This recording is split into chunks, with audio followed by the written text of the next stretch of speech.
guys, Red the Nerd here, and today we're going to be taking a look at the Transformers the movie Gnaw. Now, I'm so happy to do this video because I've been putting off this guy for a while now, and I'm so excited to actually take a look at him.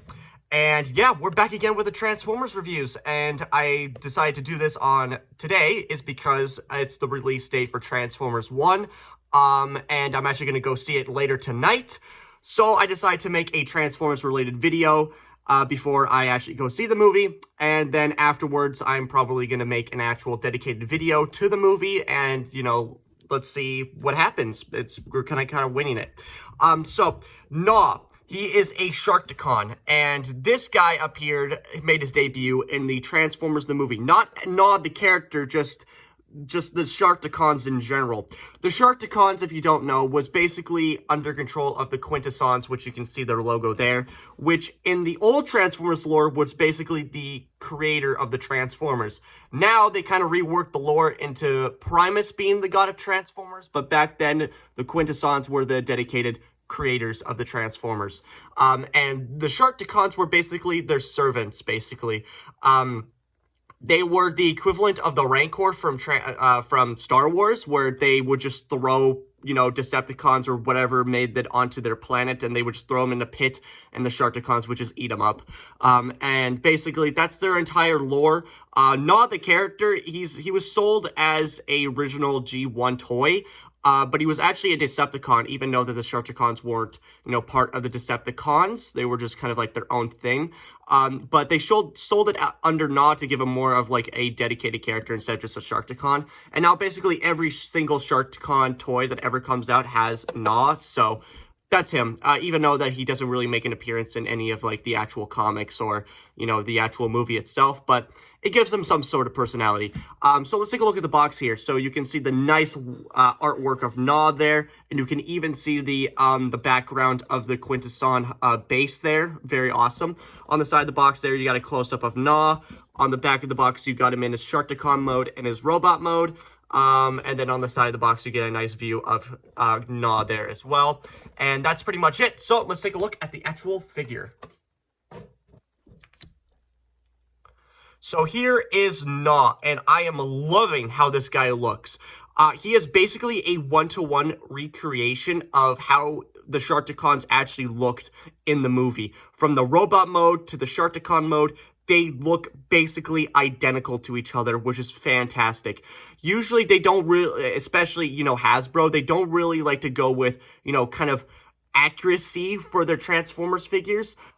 Except for like the Studio Series line, they're trying to get more like accurate with that type of stuff, which I'm happy that they actually decide to go for that. Usually they would leave it to Takara to go with the Masterpiece figures, and the Masterpiece figures are marketed as, you know, the most show accurate Transformers figures on the market, which is kind of hit or miss. I mean, you got like Megatron, Masterpiece Megatron, which looks fantastic, and then you got some others that just look really terrible. But I'm glad that Hasbro decided to make this guy look like he did. And also what he also looks like is that his colors here, I love the colors from the blue and the teal and just the gray and the tan and the bits of red sprinkled throughout the figure. It looks fantastic. It looks basically identical to his G1 toy, despite without the Decepticon logo there. So yeah, so let's take a look at him. For the head sculpt here, I love how he looks. You can kind of see that he kind of has some green eyes or kind of yellow eyes. It's kind of hard to see. He doesn't have light piping on the back of his head, though, so it's kind of hard to tell. But he does have yellow eyes there. He's got that little kind of rows of spikes on the back of his head. And then you can also kind of see the Sharkticon mouth here, and I really like how the hood of it kind of looks like a hood of the mouth here. If you don't like the hood on the back for some reason, you can actually take it off. So you can just lift this up, and there's a little slot there, so you just slide it out, and then if you take it off, he doesn't have the Sharkticon hood on the back. I'm just going to move that because that just keeps falling out. But yeah, I really don't like it all that much. He looks way too, you know, flat from the side. It just looks really bad. I just don't really like it all that much. I personally like having the hood of the mouth on the back there because he just looks way more menacing like that. And come on, there we go. And gotta love the mechanical detail throughout the figure. You got some mechanical detail going through the chest here, through the legs. And then you can kind of see some more panel lining on the back of the Sharkticon head, or the back of its back, I guess. More there, and then you can kind of see the feet there. The spoiler alert, these are his feet. But I kind of like how it looks, even though that it's just his feet. So, and taking a look on the side here, you can see his skeleton arms. I really like how that looks. If you don't like it to be kind of like this, because they are articulated, so if you want, most people have them displayed underneath his armpits, to give it more of like a, you know, kind of, not so like weird kind of proportions like this. I mean, I kind of see it, but also at the same time, I don't really like it because it looks like he's like, if you put two of his arms beside him, it looks like he's like groping himself, which I don't really like for obvious reasons, because that's just really goddamn weird. But yeah, really like how this guy looks. He does have some accessories with him. You probably saw me pull to the side. This is not really an accessory. It's more just parts forming. It's basically the fin to the Sharkticon, but for some reason, it's really goddamn loose for no reason. Like, I don't know what it is. I'm probably gonna have to do a super glue where I just take a bit of super glue and just make the peg a little bit thicker so it can actually slide in without, you know, wiggling out all the time. But that's not really an accessory. That's more parts forming. What is also kind of parts forming and also an accessory, he's got his tail mace here. So you can put it in either one of his hands there. I love the detail of the mace itself, or his tail. Love like the spikes going on, the mechanical detail. I wish there was a little bit more articulation instead of just a hinge joint at the base of the mace here. I wish there was kind of like a swivel at the base, at the tip here. But other than that, it's a really great weapon, and it's also parts forming. So that's fun, excuse me. And he does also have a gun as well. So you can also just plug it in to the side. You can just plug it into his hand there. And for some reason, his gun is also loose in his hand. I'm gonna have to like, I mean, it's not completely loose like the fin here, but like it still comes off like fairly easily. Like if I just, okay, now he doesn't want to do it. Now he doesn't want to do it. But like, it's not even like it wants to fall out. It just kind of like just kind of gravity just kind of propels it to go either direction, whether way. It's way too goddamn loose for me. So I'm gonna have to do some more super glue modifications to that. But this gun also comes later into the actual Sharkticon mode, and it actually looks pretty cool in Sharkticon mode. So we'll get to that when we get to that, but let's take a look at the actual articulation of him. So for the head here, he's got a kind of a ball joint at the head. So he can rotate his head 360 degrees here. It's really tight though. So you may want to heat that up with a hairdryer if you're going to buy this figure. You can look up that far and down that far. Pretty good range of articulation, honestly. And the kind of base of the neck kind of moves a little weirdly, so that's a little weird. Like I already mentioned, the kind of the skeleton arms for the Sharkticon are articulated. And for his actual arms, they can rotate 360 degrees, move in and out, bicep swivel, bend, actually a double bend at the elbow, which is pretty cool. Just a hinge joint at the wrist, but that's more for transformation, so you can't really do much with that. No waist articulation because he is just so big bones, he can't really move. But for his legs there, he can, okay, this is like the kind of like the weird bit. He can kick that far and move back that far.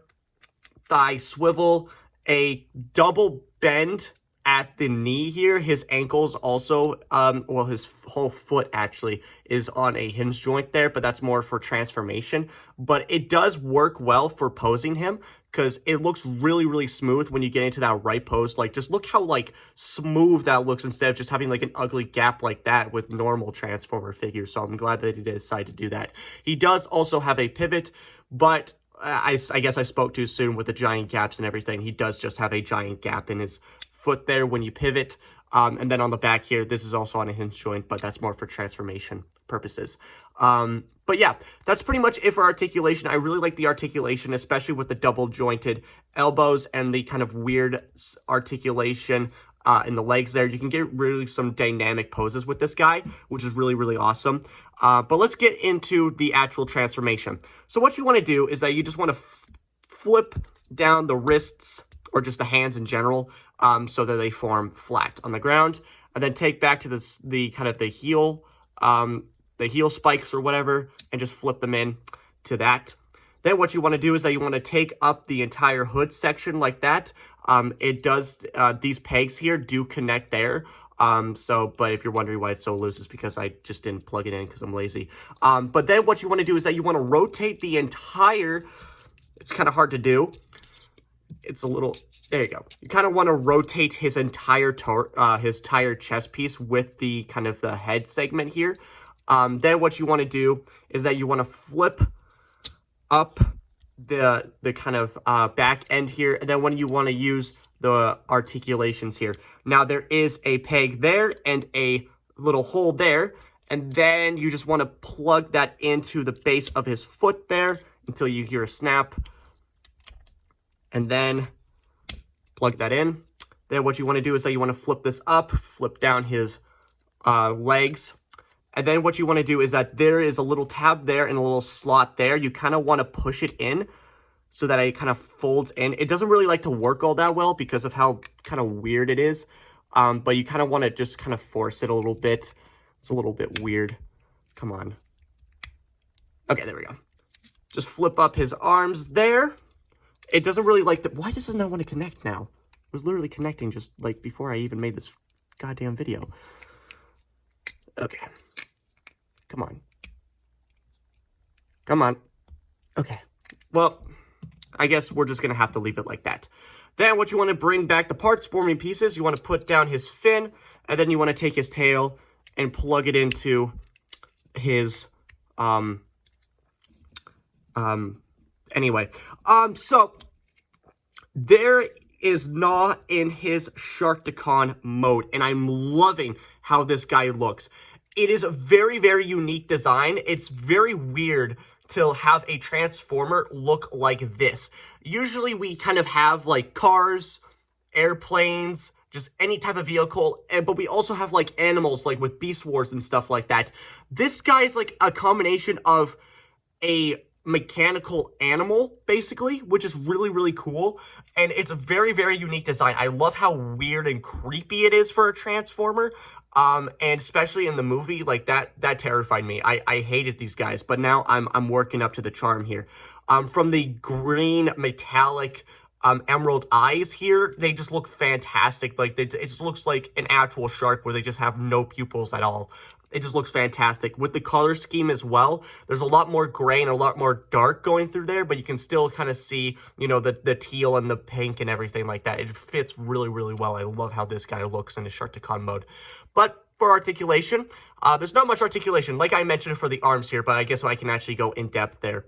So they can actually rotate 360 degrees here, and they just have a hinge joint at the elbow there, no wrist articulation. And for the legs here, they're basically just the robot arms, but just legs now, so they can, you know, basically a thigh swivel now, a double bend at the knee, and, you know, they can kind of move in and out and stuff like that. And the tail is basically the same, but just with the, just it can rotate now, because if it's in his thing now. So, but what's really cool is that he actually has functioning jaws. So you can actually just make him look like he's about to like roar and stuff. And I love how the, because I'm not really a big fan of the head, because when you flip it over, oh, there he is. But I love how like the spikes on the back of his head is actually like a saw blade, like his tongue or something, which is really cool. So you just kind of have to like maneuver the jaw a little bit, so you can't really see like the actual, like his actual face, but it looks really, really cool. I love how they implicated the actual head spikes, which would normally just be tucked away in the chest or something, but it actually looks really cool just having like that bit of tongue detail there. But yeah, he does have, the top jaw here can only move this far, but the bottom jaw can move basically anywhere you want. It can basically go crazy. And I love the limited amount of, you know, kibble going on here. I mean, the only part of kibble that you can actually see is basically his head, obviously, and his little feet there. But, like, I love how they implicated the feet to actually make the total mass of the actual, torso there, which looks really, really cool. I just love how this guy looks.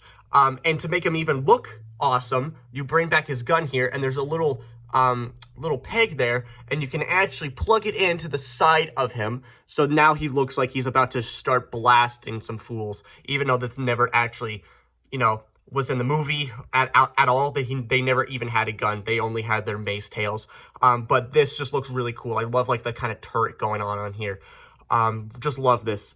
Anyway, that's going to do for me, guys. I really hope you enjoy this video. Like, comment, subscribe. I don't care what you do, because I know what time it is. So, bye, guys.